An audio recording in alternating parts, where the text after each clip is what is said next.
अपना पेट पूंजा पाल दिया। सिर्फ मैं अपने पोती जिंदगी चाहती हूँ, मेरे हेल्प थोड़ी जी कराउन। किसी दर्दमंद के काम आ, किसी डूबते को छाल दे।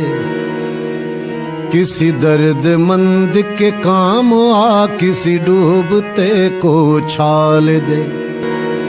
ये निगाह मस्ती की मस्तियाँ, ये निगाह मस्ती की मस्तियाँ किसी बदनसीब पे डाल दे। किसी दर्दमंद के काम आ, किसी डूबते को छाल दे। मुझे मस्जिदों की खबर नहीं, मुझे मंदिरों का पता नहीं। मुझे मस्जिदों की खबर नहीं, मुझे मंदिरों का पता नहीं। मेरी आजिज़ी को कबूल कर, मेरी आजिज़ी को कबूल कर। मुझे और दर्द मलाल दे। किसी दर्दमंद के काम आ, किसी डूबते को छाल दे। किसी दर्दमंद के काम आ, किसी डूबते को छाल दे। ये निगाह मस्ती की मस्तियाँ, ये निगाह। जी अस्सलाम वालेकुम नाज़रीन, मैं हूँ आपका मेज़बान वसीम मलिक और आप देख रहे हैं समाज टीवी। और इस वक्त हम मौजूद हैं टोबा टेक के एक महल्ला में, जहाँ पर एक बहुत ही गरीब फैमिली है और उनका बच्चा जो है पिछले कह लें कि कुछ माह से बहुत बीमार है और उसकी कोई रीढ़ की हड्डी में मसला बन चुका है। आइए उनके घर का आपको विज़िट करवाते हैं। और हमारा ये आज की वीडियो बनाने का मकसद, हमारा ये प्रोग्राम करने का मकसद है कि आला ऐवानों तक और जो बासाब हसीयत लोग हैं टोबा टेक के या टोबा टेक के बाहर के, उन तक पैगाम पहुँचाना, इनकी हेल्प के लिए हमारा प्रोग्राम करने का मकसद है।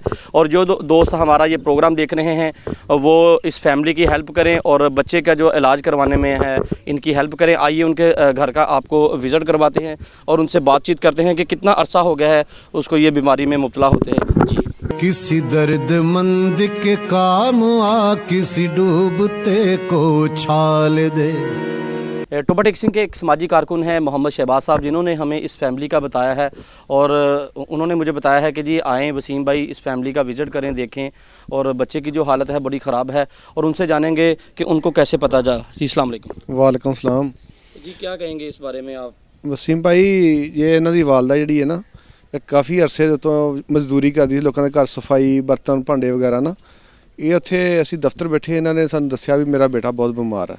असी घर आन के विजिट किया, इन्हों का देखा बच्चा, लेकिन बच्चा देखने के काबल नहीं, मेरे को नहीं देखा गया ना, इन्ना वो खून बह रहा सी रीढ़ की हड्डी विचों।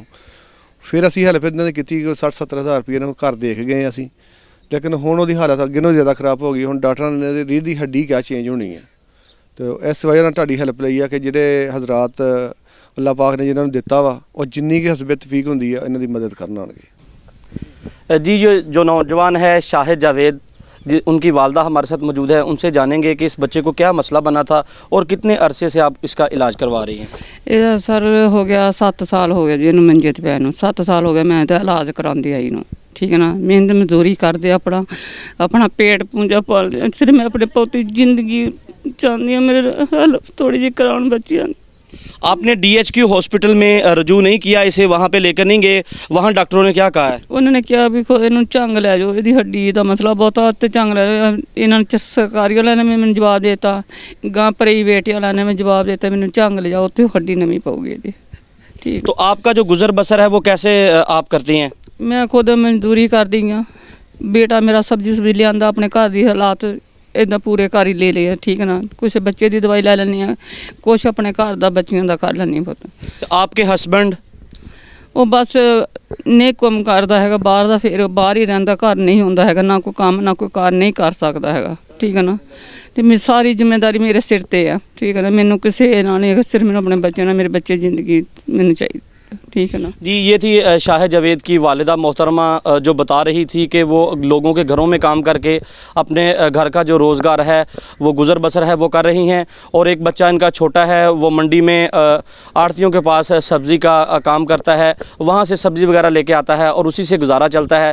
इनके हालात बड़े मुश्किल हैं और मैं टोबा टेक की जो इंतज़ामिया है उनकी नज़र भी इस तरफ करवाना चाहूँगा कि इस बच्चे की इंतज़ामिया को भी चाहिए, जो इलेक्शन आने वाला है, जो हमारे सियासतदान हैं उनको भी इस तरफ तवज्जो देनी चाहिए। और हमारी स्क्रीन पर इनके नंबर चल रहे हैं, हमारे नंबर चल रहे हैं, आप हमसे रब्ता करके इस फैमिली का कॉन्टैक्ट नंबर ले सकते हैं। आएँ, मौका विज़िट करें। और यहाँ पर टोबा टेक्सिंग के जो मुखय्यर हज़रात लोग हैं, जैसा कि आपको पता है कि रमज़ान आने वाला है, आपने ज़कात निकालनी है, ये लोग मुस्तक हैं और आपकी मदद के मुंतज़र हैं। और हमारा प्रोग्राम करने का भी यही मकसद है कि इस फैमिली की हेल्प हो और इस बच्चे का जो इलाज है या डॉक्टर इमरान ग्रेवाल साहब से होगा या जंग से जो डॉक्टर जो हड्डियों के हैं उनसे इलाज होगा।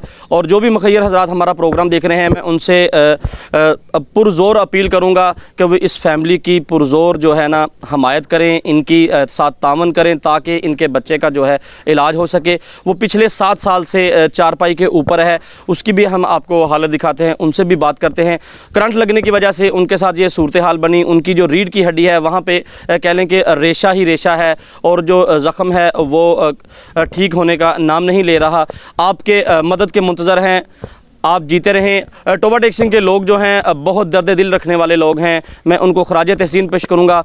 और मलिक वसीम टोबा टेक्सिंग के खादिम हैं कह लें।